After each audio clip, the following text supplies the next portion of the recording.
Hi everyone, in this video we're going to look at how to subtract expressions.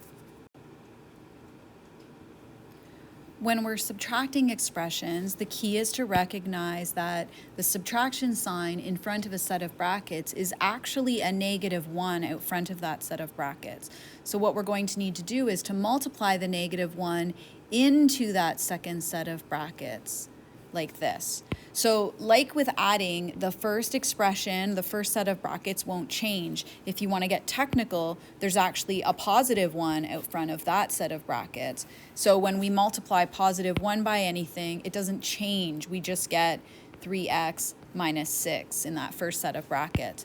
The second set of brackets, though, every sign is going to become its opposite. So the 7x multiplied by a -1 is going to become -7x.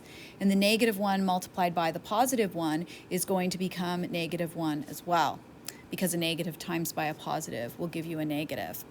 At this point, we're just going to go ahead and collect the like terms, remembering that when we move a term, that its sign out in front of the term will move with it.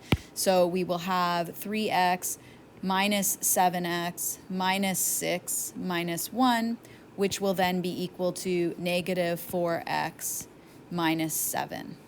So just a reminder that when you are subtracting expressions, the number that is hidden out in front of that negative set of brackets is actually a -1 that needs to be distributed within the brackets before you start collecting the like terms.